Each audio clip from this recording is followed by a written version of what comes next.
Well, thanks for being here, everyone.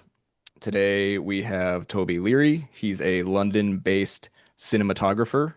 He's worked with brands like Nike, Adidas, Amazon, Google, artists like Dua Lipa, Danny Brown, and he DP'd the short documentary If I Can Dream, among many other projects. This talk is actually made possible because Toby and I have a really fun connection. I was honored to film Toby's wedding this past May in London. If we have any questions, we'll save them for the end for a Q&A. Toby, thanks for being here. Thanks for having me, Justin. It's really nice to make this connection in this sort of way, and it's nice to be bridging the gap because I know a lot of you guys are stills photographers. I hope you're going to enjoy the sort of motion picture side of things today, and to kind of get that perspective on things. Yeah, thanks so much for each. Yeah, thanks so much for being here because it means a lot to be able to talk about my work in this way. And me and Justin, we were just talking before we went live, and I was just saying about how it was nice to kind of have a community of people, but also a community of people who actually understand the life that we live and the kind of creative decisions we go through. And it kind of makes you feel not so alone in this whole process. Yeah, thanks for all being here. Nice. Shall So, Toby, do you want to I? get into your deck? Yeah, let's do it. Awesome. Cool. So I'm hoping everyone has seen the film If I Can Dream, the short documentary that I shot in 2023, actually. So coming up, well, yeah, September 2023. So coming up to 3 years, and that's the big man himself. Cool. So yeah, I'm a cinematographer, working cinematographer, and I kind of have been for the majority of my working career and my working life. So I left uni in 2016, and I've been working slash surviving ever since. I remember I started off being more of a self shooter on the video side of things, doing like corporate jobs. One of one of my key memories is that I used to follow a motivational speaker around and kind of document his life. And that was the sort of corporate job that managed to keep me afloat enough so I could buy a Sony A7S and a Ronin at the time. And then with that kit, I ended up shooting music videos and personal projects on the side, all for absolutely free, but that's what I wanted to go into. So, things progressed in that direction. I also started sparking on bigger sets as well, as I really found a love for lighting and the sort of effect you can have with lighting, and you can change the mood just instantly by putting a light up there and kind of having things backlit. And I was just really, really interested in that process. And so I was sparking on bigger sets and kind of using that knowledge I was learning and implementing it into these personal projects that I was doing on the side. And so eventually those personal projects kind of grew into a portfolio, and that's it kind of just had a snowball effect from there on out. And yeah, I'm lucky enough to now be doing this full time. So I'll tell you a bit about how the If I Can Dream project came about. Like I said, we shot in September 2023. Lewis Cross, who is the director of this piece, we connected through Instagram, and I find Instagram such an amazing tool to connect people, and if used in the right way, it can really benefit your career.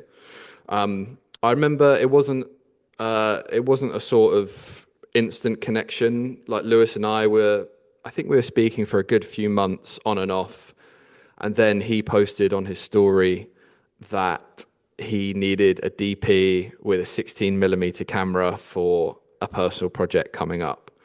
And it just so happened I just purchased this lovely SR3 that you can all see on your screen right here. I purchased that at the start of September, and we shot this kind of mid to the end of September. So yeah, in that respect, the stars aligned for this shoot to happen. So the visual challenge for this film was photographing a performer without reducing him to spectacle, because on the surface it's quite a funny thing. You know, you've got middle-aged men dressing up as Elvises, and they're all kind of singing like quite badly, and they're all kind of competing against each other to see who's best. And yeah, you know, on the surface, yeah, it actually feels quite tragic, but that was the that was the story that we wanted to break. And the challenge was not to make it fun or to trivialize the fact that these guys dress up as Elvis, but it was to dig a little deeper and to find out what makes them tick, and to kind of bring a sincerity to the subject and the scenes that we captured. So yeah, the competition was the main arc of the weekend, but it felt more like a subplot to this film. And then this was the director's statement that was in his initial treatment. And it reads, the approach will have a Werner Herzog perspective. The Elvis is just a byproduct of our humanistic desires, a want to focus deeply on the human spirit on a universal level. Although it is told through the story of Elvis, it should have a spiritual and universal quality to it. So again, trying to look past what we see on the surface and to not trivialize it, to go a little deeper and see what's there. So we shot this whole film, or luckily shot this whole film on 16 millimeter. It did cost quite a lot, but it was a worthwhile investment. And I guess a quick note about how we funded this. It was a self-funded project, mainly by Lewis, the director, but then I ended up putting a bit of money in. We were asking for favors for crew, but we managed to pay them a bit as well, which is great. But it was just favors on kit, favors on crew, whilst putting in our own money. So yeah, there were many routes to why we chose 16 mil. Firstly, it's more impressionistic, and that's kind of how I want my work to be perceived. It's through feelings, through emotion, and subjectivity, and not just to present precise, sterile images in ones and zeros. And secondly, it fit the era of the film. And I kind of like how at the start of the film you lead the audience down this path of they're not really too sure whether they're watching something of that time or something shot in the modern day, although there are a few dodgy outfits that suggest it is the modern day. But the 16 millimeter gave it a certain weight. And I think if we were to shoot this on digital, it just wouldn't have had the same effect. I think it would have trivialized it. It would have made it feel like we were shooting a mockumentary, because I think as an audience member, I think as soon as you see a film image, you connect with it more, and it holds more weight. And I think as creatives, that's what we want to strive for, is to have a sort of seriousness about the work where people are intrigued and connected to it and not just judging it from its first frame. So yeah, the film was definitely a worthwhile investment, and yeah, it just looks absolutely amazing as well.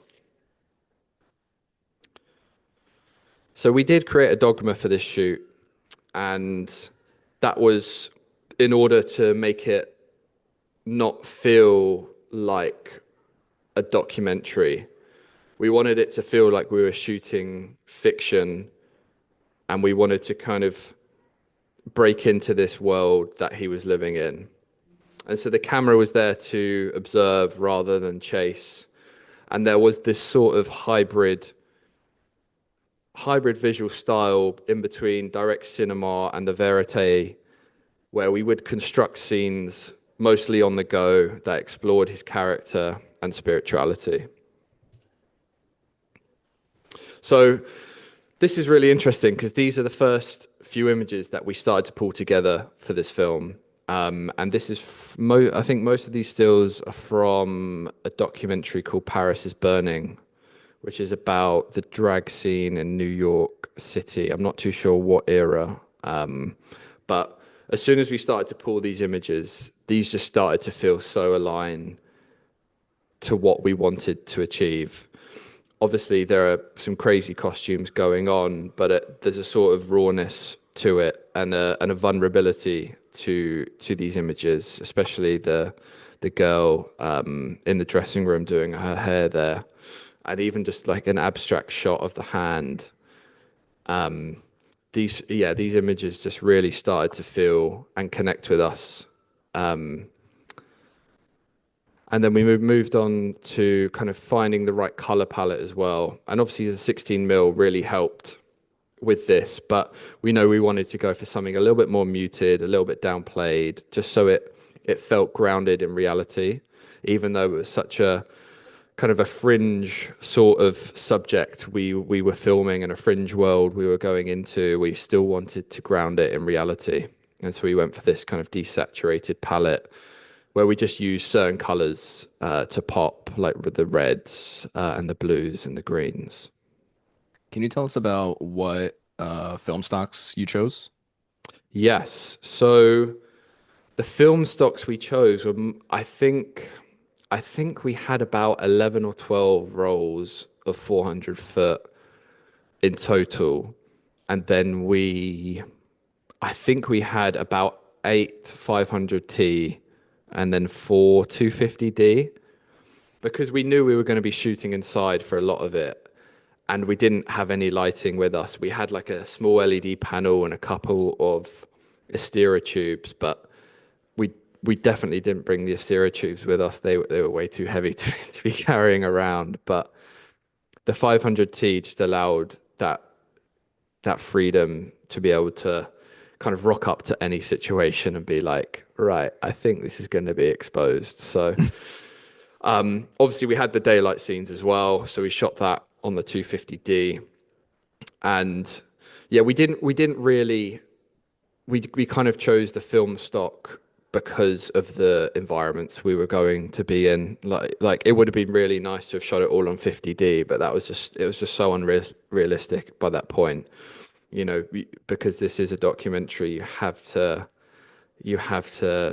be practical about everything because you don't want to be missing a moment. But yeah, there were a few times on the light meter that it literally just said under, and so I was like, right, let's see. And Yeah. luckily, it's all okay. It's even if I find films just so forgiving anyway. Even if you are a few stops under or over, it kind of just adds to the look. And yeah, that's when shooting a documentary, you kind of you need that safety net in the latitude of, oh, this might be pretty risky, but yeah, it all turned out all right. So yeah, these were just some more references about the framing and composition. Of course, the OG Martin Parr. There are a lot of his references here, and where the competition was held was a coastal town in Wales, and so it was by the seaside, and so Martin Parr has done a lot of work on British seasides, and it just yeah, when we started looking through his archive, it was exactly what we had in our head. Um, but yeah, some of these images on this screen right now, absolutely amazing. And again, just some more framing and composition sort of references. And I think it was really important for me and Lewis to kind of settle on what we both wanted because we hadn't worked before and we'd just been speaking on Instagram. It's hard to kind of gauge somebody's taste. And so we had a lot of in-depth conversations and pulling references, pulling images because we knew this was a documentary and we knew we wouldn't be able to set up the shot, be like, oh, can you hold that a second whilst we like discuss whether we like the frame or not. It was very much we were capturing things in the moment and on the go. And so I think we spent about I would probably say about 2 weeks talking every day, like on the phone, like sometimes a bit more in depth, sometimes not. But yeah, about 2 weeks before, just kind of collecting images, sending references, kind of getting that conversation to the point where we could step out into the environment and know exactly what we wanted. And then these were a few more ideas that we kind of started to conjure up. And I think for me as a DOP, I find it so useful just to start throwing images together and seeing the connection, and just trying ideas out before you've even stepped on set. Like the trophies here, I knew I wanted to get some trophies, but then we found out there weren't any trophies. And so we're like, okay, what can we use as this sort of symbol of achievement? Or like I just love the sort of metallicness, the shininess to it. I just thought it was amazing. And to be fair, in a few slides' time, I'll show you where we found that. But yeah, for me, this is more just an ideas page, just to start to put together the thoughts I had in my head into actual images that actual images and environments we might actually end up in, like the fun fair and getting a shot of his glasses or whatever. And of course, we knew we wanted to get a performance shot. That was almost the most certain thing in the documentary was this performance shot because we knew we wanted to for that to kind of be the kind of crescendo of the piece because we knew he was performing and competing throughout the weekend and we wanted to film this and we managed to get probably about 5 minutes on the stage alone to shoot this bit. But yeah, these were just the reference images that we pulled from the actual performance. And yeah, we did a pretty good job at matching it. Even the zooms as well. Yeah, we did a pretty good job. Wow, so some of the shots of the performance in the film are kind of cut-ins, like a separate sequence that you filmed separately from the live event. Yeah, exactly. Yeah. So his perform the performance he did for the competition was actually a different song to If I Can Dream. And so we had to recreate that song entirely. And yeah, we just about got it done. We were kind of being ushered off the stage by the last line. But yeah, we managed to get it done, and yeah, it feels quite seamless. Yeah. I was wondering how you had achieved the reverse shot of the audience cheering. Okay, that's good. That's good that you've asked. I've got a BTS shot of that coming Great. up. Um, so these were the recce photos that we took literally on the first day of arriving. So I think we arrived. I think we arrived on the Thursday, shot on the Friday, Saturday, and then left on the Sunday. So we got there on Thursday, we headed straight out and started wrecking all the locations that we could get access to. Um, some of you might recognize a few frames from the film in here. It's nice that they actually made it. But yeah, so obviously you got the stair shot here. You got some caravans, and yeah, we were all staying. There were 5 crew members, and we were all staying in this caravan together. And like me and the first AC, we shared a bed, and let everyone else had have their own beds. So it was a team effort in terms of all living together in a very tight space. Cool. So these were actually some of my favorite moments in the film, and I wanted to highlight them because you can kind of read into them, and I've definitely bless you. I've definitely read into them.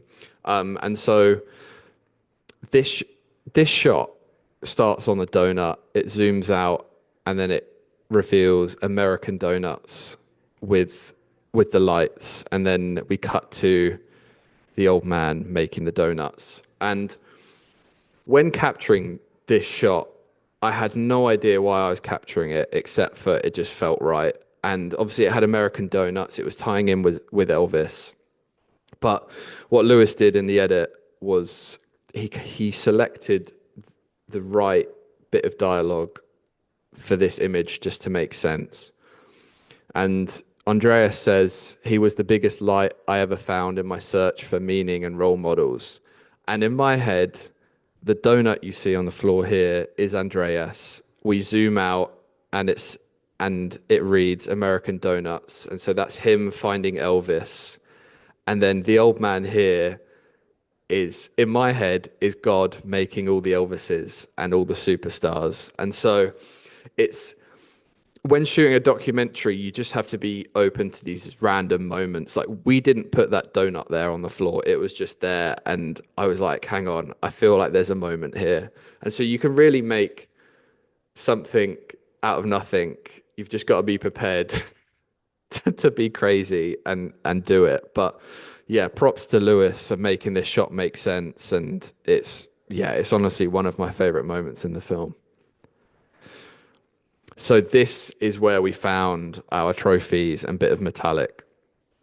So obviously we wanted that the symbol of a trophy, but yeah, unfortunately they just didn't have them.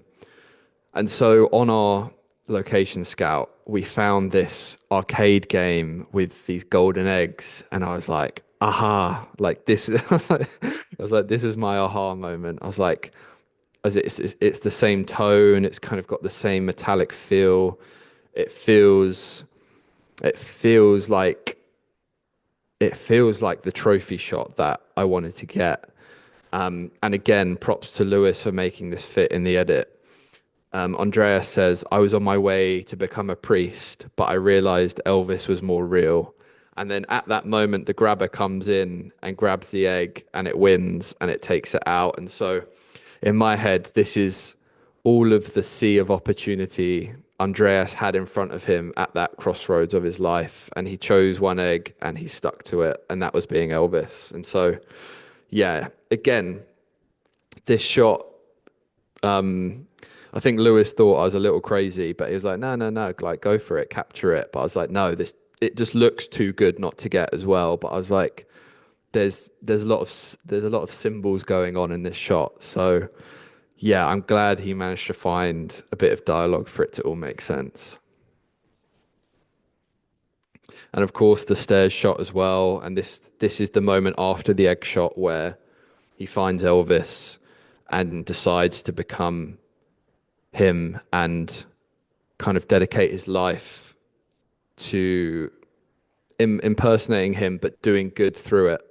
And it's this sort of euphoric moment where this kind of lady singing as well in the background, and yeah, it's something very very special. And this shot was just in the car park of the venue. I think we went outside for a quick break and we like looked at this archway and we're like, wow, that's something quite special. So yeah, this is that moment. And that still has become the kind of, the poster for the film. Yeah, exactly. Yeah, we feel it kind of encapsulates the film very nicely. Obviously, you've got the Elvis move going on, but it's almost like the Stairway to Heaven, but a really naff version. It's quite, yeah, yeah. I just love it. And I remember I actually remember there was in one of the takes we did, the sunlight was coming through, but yeah, I'm not for some reason it didn't get used. But I remember when we were filming it, thinking, "Wow, this is sick. This is something really special." And then obviously this moment where I'm zooming into his face and the light is just going crazy. We're seeing all different colors. It's in front of a fairground ride, so it was just really splashing out anything. But there's a real build in this moment, until till it yeah, this moment is just before he goes on stage, and so there's a real build in the energy, in the tenseness, and the camera's just zooming straight in on his face whilst almost the lights are strobing around him, and I think it's just such an effective shot with the use of color. And the shot we cut to after this is like of some red Hulk on a fairground ride, and I remember we shot that at like 6 frames a second, and it's just this motion blur, and it just feels so impactful. It feels so unique. Like we hadn't really seen a shot like this in the film at all. Everything's been very naturalistic up until this point. So yeah, this was a really special shot for me. Yeah, I love that moment. You mentioned zooming in on his face. There was a few zooms throughout the film that I wanted to ask you about. How did you come to the decision to, you know, I mean, shooting a documentary like this, you're kind of taking a chance doing these zoom maneuvers. How did you come to that decision to do these? Well, firstly, we didn't even have a zoom control. I was just doing it by hand the whole time. We couldn't afford a zoom control, and some of the zooms are pretty clunky, but I think it kind of adds to the rawness of it, and even the awkwardness of it sometimes, and kind of not being perfect. There's this theme in my work about all of these imperfections, and kind of how striving for the imperfections only adds to it and adds character. And yeah, I think it did add another layer of character to this. But in terms of like your question, I think we wanted movement in the film, but we didn't want the camera to move, so our only option was to be zooming. And I think the zooming, it adds a certain energy to it, and it kind of comes from an observational point, and then it kind of ends up on something a bit more intimate. So I think for a documentary, I think shooting on a zoom is also the best way to go, because you're out in the field, you have no idea what's going to go on, and yeah, the zoom it ticked all boxes for us. But yeah, stylistically, we didn't want to move the camera physically, so the only way we could create movement was through the zooms. And I think there's only two handheld shots in the whole film, maybe one or two. I think there's only one handheld. I remember there's one handheld shot when he's just about to go on the stage and he's coming up the stairs. And yeah, we could have shot this whole thing like that with like handheld, fly on the wall, but again, I think that would have taken away from its sincerity, and it would have potentially have pushed it into more mockumentary land, which obviously we just didn't want to do. And so for us, for this to feel a bit more like a fictional film, we chose to keep it static and zooms. I think those zooms also are kind of stylistically reminiscent of a certain time period that I think you guys wanted to convey, right?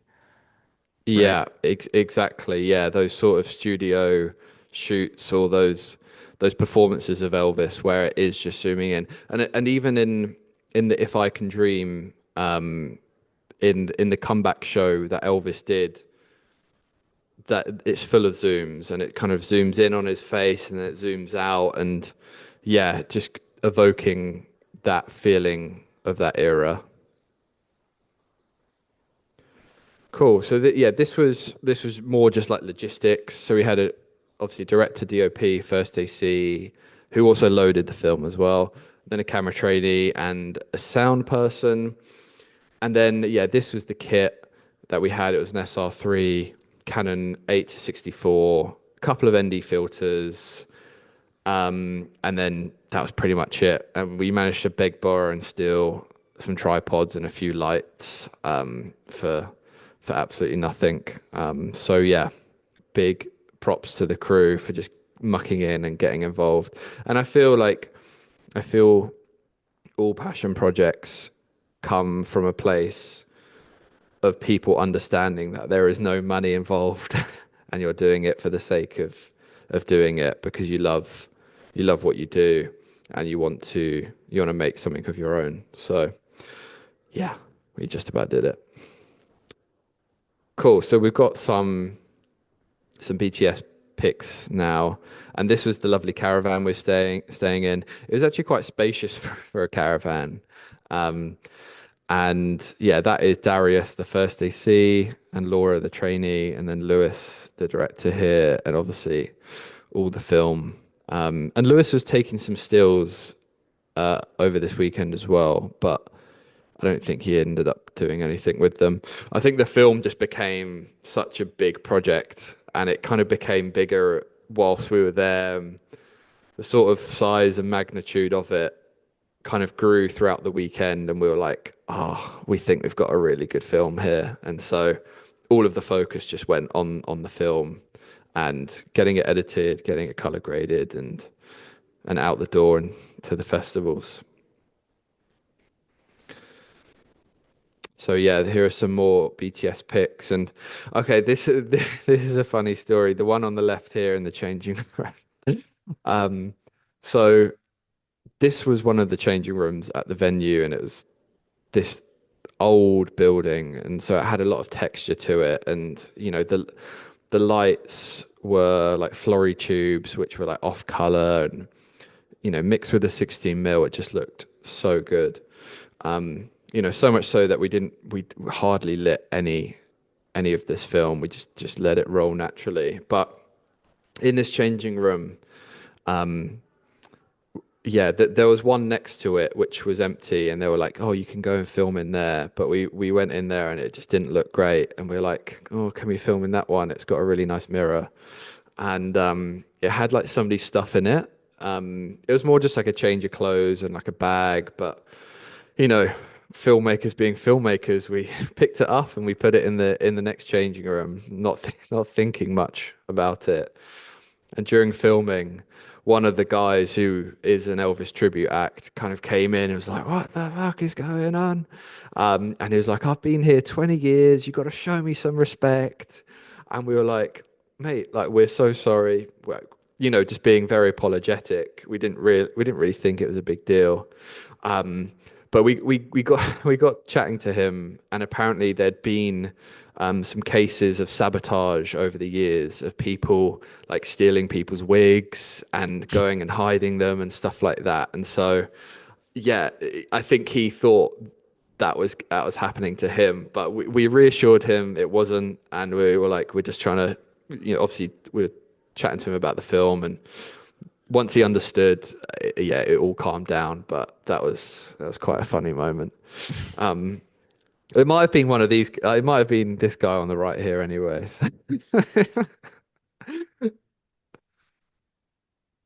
Cool. And then yeah, just some more BTS pics, and this was the car park. This photo on the left. This was the car park, and so the camera's pointing at the stairs. On that stair shot. So yeah, this is probably just the moment before Andreas went up the stairs, and then this is obviously the final shot of the film, or one of the final shots, and all of the lovely 16 mil wrapped up, ready to go to Kodak. Whoa, cool. So the next few are just some videos. Hopefully the sound plays, and yeah, we can chat about it after.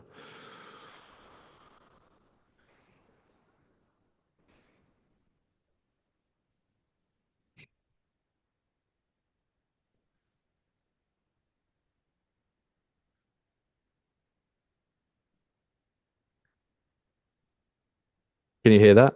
No sound for us. No, okay, good, because the singing's not that great. Okay, but you can you can see me kind of hand cranking the zoom here. And I remember, yeah, you can see me hand cranking that zoom. Sorry, well, it's playing really loud for me, but um I remember my wrist was so sore after that weekend, just slowly creeping that zoom in over the whole few days. It's tough work. And then this was me, and then this was me on stage getting that final waving shot, and they were kind enough to let us, or yeah, on stage and have 5 minutes, just to get the crowd. kind of waving at the camera. We That's like amazing. Looks the like you had some presenter help. guy was he was a bit of a joker too, but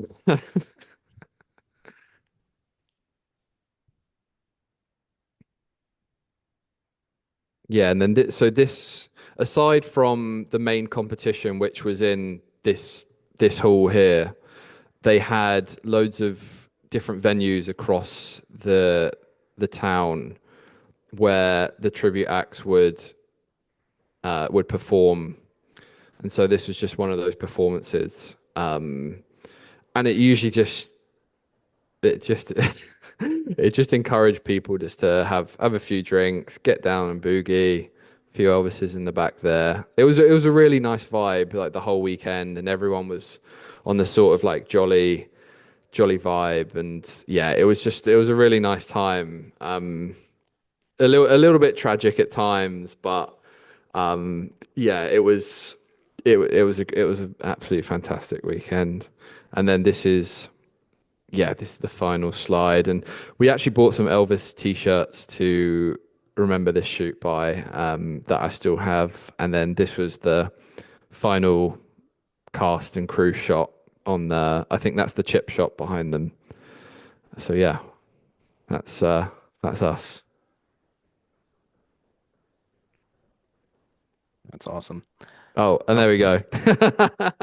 And that was me. That was me. That was me on my stag do. My mates dressed me up as as Elvis because, yeah. What is funny is obviously when you make a short film, when you make a short film, it kind of becomes your life for that year or so where you're editing it, where it's in post production, but then also in the release of it, you really have to be plugging it quite hard. And obviously, we sent this film we sent this film to a few film festivals, and it luckily got in. It got into Tribeca, South by Southwest London, and then the London Short Film Festival. But obviously, you know, there's a lot of promo that has to go on, and so Elvis really became our life for that year or two, and it became so much of my life that my mates had to dress me up as Elvis.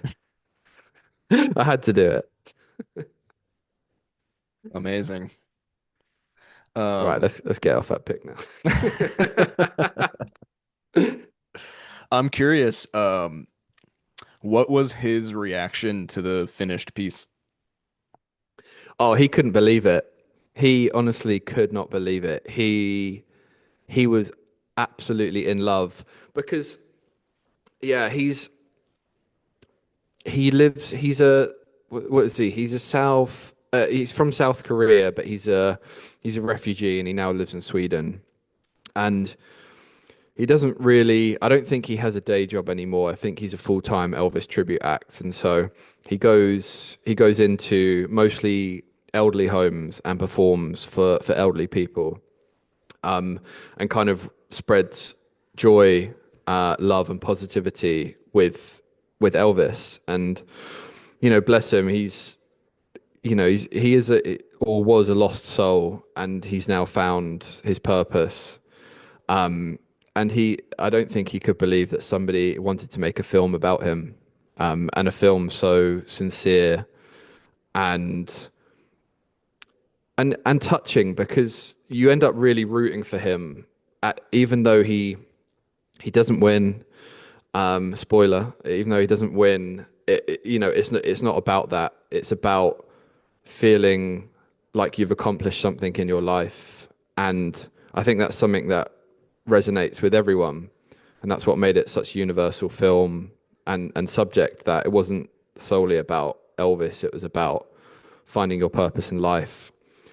And yeah, I feel like that film just encapsulates him. And yeah, he honestly couldn't believe it. He was sending it round to everyone and anyone, and we're like, mate, you've got to wait until it's the festivals. But yeah, he couldn't believe it, and yeah, I don't think he still can. To be honest, I can't. I think it's such a wonderful film, and yeah, the fact that it's an actual finished piece is yeah, it's incredible. Yes, I'm sure super rewarding after, how long you probably worked on it and Yeah, exactly. Yeah. So much work goes in to making like a personal project. Like projects in general, but specifically like passion projects that really do take love, care, and attention, and most importantly, finance as well. Nobody's going to be doing stuff for absolutely free. Absolutely nothing. It really is a labor of love to even get something like this over the line. So, yeah, huge accomplishment. Yeah. Um, do you have a favorite shot or scene or sequence from the film? Um, One you're most proud of? One that I'm most proud of. I think the golden eggs, as I touched on before, I think Yeah. the golden eggs was just it was such an obscure find because we wandered into this amusement park and yeah, we weren't finding much, and then just this golden twinkle just just caught my eye. And so yeah, that was my stamp on the film. I think otherwise we might have just walked past it or not even bothered. But yeah, I'm really happy about that egg shot. It's mesmerizing to look at firstly, but what Lewis did with the edit, he really contextualized that shot, so it meant something even greater. Yeah. Awesome. Well, thank you for sharing, for walking us through that. It was really insightful. If you want to stop sharing, we can go into Cool, some few other things, and then we'll go to a Q and A. brilliant. Obviously, as you mentioned, this was a passion project. You helped finance it, and Lewis as well, and favors and all that. So, in terms of your other projects, the ones that pay the bills, tell us a bit about, some other exciting things that you get to work on. Yeah, so I've moved more into commercials as a cinematographer, which is nice because I finally have a bit of money in my pocket for the first time in my whole life. Obviously, as a kind of creative and a filmmaker, it's not an it's not an easy sort of life. You have to really work hard, and and you have to kind of prove your worth and prove your worth to the commercial side of things as well. And I think with a lot of my music videos that I was doing in my early days, kind of cutting my teeth that way, I always had the thought of eventually I do want to move into commercials because that's how you're going to pay the bills. And then luckily enough, I am in that position now, and I can then put that money back into doing projects like this, even like feature films, or even starting to think about work in that way, because yeah, it's so tough to get things off the ground and to be constantly self-funding things. But to also live like a good life as well, it can kind of be quite torturous at times. But yeah, luckily I've moved more into commercials, and that just seems to be going from strength to strength, to be honest. Yeah, I do a lot of work for big brands and big agencies here in the UK. And yeah, I think I've got a bit of reputation now, and I think that's one of the key things in the commercial space is to have a solid reputation, that you're reliable, you can create good work. You can kind of shoot yourself out of any sticky situation. I think that always helps. And so, yeah, I do try and vocalize that through my socials as well. And I think that just kind of builds a bigger picture of who I am as a DP. Just so it's solely not through my work, but it also what you can expect when you worked with me. Mhm. On commercial jobs, how much creative input do you have, and how much of that is being developed before bringing you on, or are they building creative based on bringing you on, according to like your style and your vision? How does that typically go? Yeah, I think with the bigger commercials, usually the creative is signed off before they start to get like HODs on board. That being said, if that creative leans into your style, I think that just puts you in a better position to get the job in the first place. And so, yeah, I do think it helps having a style, but as a DP, I kind of need to show I can do a whole bunch of things, but then have a little bit of, a little bit of something on the side as well. But yeah, usually with the big commercials, it's all signed off before because it goes through so many layers of agency, client, yada yada yada, and then you just kind of come in and usually I do like to suggest quite a lot of things, and I feel that's one of my strengths as a DP is to suggest other options or to kind of combine shots, especially if you've got a busy day and kind of problem solve in that way. But sometimes the job is just the job is the job, and you just need to kind of fill that gap and respect that there have probably been a lot of conversations going on before you were even brought on. So yeah, it's best. Usually, I can tell when I'm overstepping. Like you kind of try, you throw in a little, oh, what about this? What about this? And then usually it's either met with, oh, like yeah, usually it's met with yeah, like a no or a bit of pushback or oh we said that about 5 conversations ago kind of thing, or sometimes they do take it on board, but yeah, I think you kind of have to just feel it out in yeah from job to job.